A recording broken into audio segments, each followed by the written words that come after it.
인간의 도리와 나라가 바로 설 길을 세우기 위해 평생 학문의 길에 정진하며 동국 18년의 반열에 오르신 우계 성원 선생. 흔들림 없이 바른 길을 걷기 위해 어려운 길도 마다하지 않았던 성원. 오늘 그의 팔자취를 따라가 보자.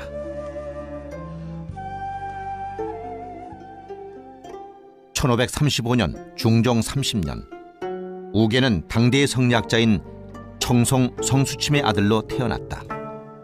아버지인 성수침은 스승 조광조가 기묘사화로 화를 당하자 미련 없이 낙향하여 초야의 삶을 살아간 지조 있는 선비였다.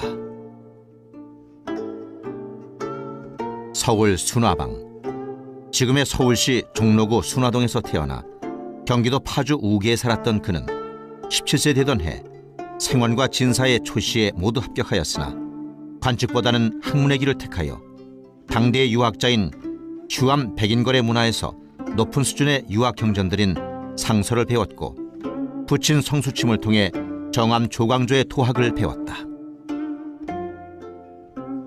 우계의 나이 20세가 되었을 때 같은 고을에 살던 율곡 이이를 만나 교분을 가지게 되면서 이후 우계와 율곡은 평생의 지기로 지내게 된다. 율곡은 만약 견해의 경지를 논한다면 내가 조금 낫다 할 수 있으나 몸가짐의 독실함에 있어서는 내가 미치지 못한다고 하며 우계를 매우 높게 평가하였다. 1572년에는 9편의 서신을 서로 주고받으며 성리학의 이기론에 대한 학설을 서로 발전시키게 되는데 부대의 사람들이 이를 우율논변이라 부르게 된다. 우계는 1583년 3사의 탄핵을 받은 율곡 선생을 위해 상소를 올리기도 하였고 어려움에 처한 율곡의 처지를 안타까워하며 이런 시조를 남겼다. 옛 자취는 모두 혼미해서 찾을 수 없고 나 이곳에 와 불로 높은 곳에 올랐노라. 외로운 연기 솟고 해저무는 이 토에 와 누가 당년에 율곡의 세상 구하려 했던 마음을 알리요. 율곡 선생이 죽은 후에는 누구보다 슬퍼하며 만율곡을 지어 대도가 깜깜해지고 생민이 의탁할 곳을 잃었다라 하며 율곡의 죽음을 아쉬워했다. 이처럼 우계와 율곡은 서로에 대해 누구보다도 높게 평가하며 평생을 우애가 두터운 친구이자 학문적 정치적인 동반자로서 살아가게 된다. 우계에 있어 또 한 명의 학문적인 영향을 준 인물은 퇴계 이황 선생이다. 우계의 나이 35되는 해 평소 이황의 품성과 학문적 깊이를 존경해오던 우계는 서울에 올라온 이황 선생을 만나 향후 그의 성리학 연구에 큰 영향을 받게 된다. 퇴계 선생의 정치적 방향이 다름에도 불구하고 그는 이황을 또 한 명의 정신적 스승으로 삼았다. 이후 우계는 퇴계 이황의 이기호발설과 율곡 이이의 기발이승 일도서를 절충한 이기일발설을 창안하여 하나의 성리학 계보를 만들게 된다. 우계는 정치적으로 강한 영향력을 가졌던 이이와 다르게 관직에 연연하지 않는 삶을 살았다.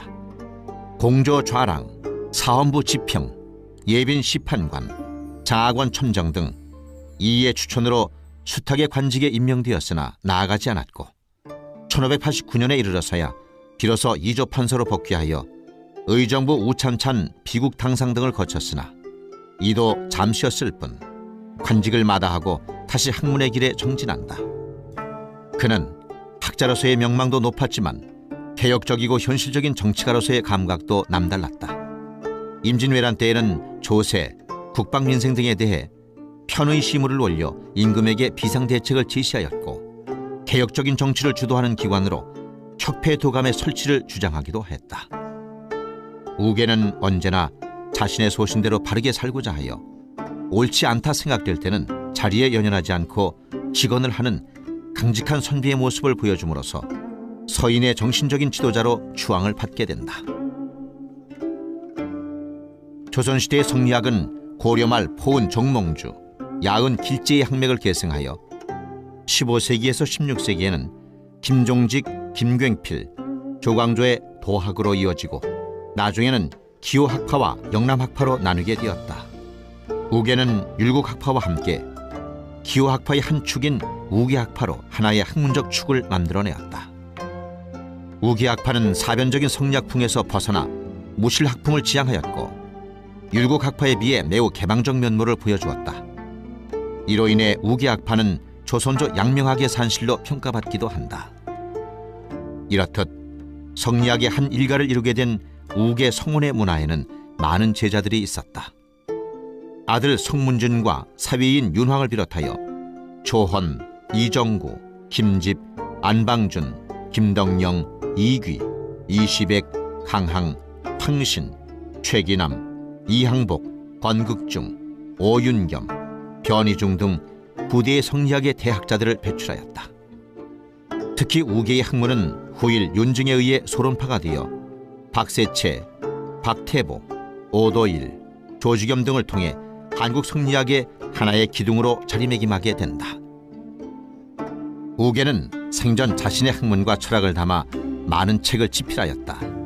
저서로는 시와 산문을 담은 우계집과 주문지결, 의학지방 등이 있다. 1598년 향년 64세로 생애를 마친 성호는 유원에서 시신은 베옷을 입히고 종이 이불로 염한 후 수가 끄는 마차에 실어 장사를 지내고 무덤 앞에 창령 성원묘 5자를 새기도록 하라고 하였다.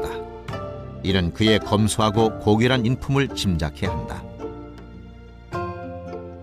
이렇듯 정치가이기보다는 학자이고자 했던 우계도 붕당 정치로 인해 사후에 sak탈관직을 당하기도 하는 등 많은 어려움을 겪었으나 1623년 인조반정 이후 복관되어 좌의정의 추중, 1681년 숙종 7년에 문묘에 배항되어 창녕의 물계서원, 해주 소연서원, 파주 파산서원, 비봉서원, 중림서원, 당산서원, 운전서원, 문해서원 등에 제향되었다.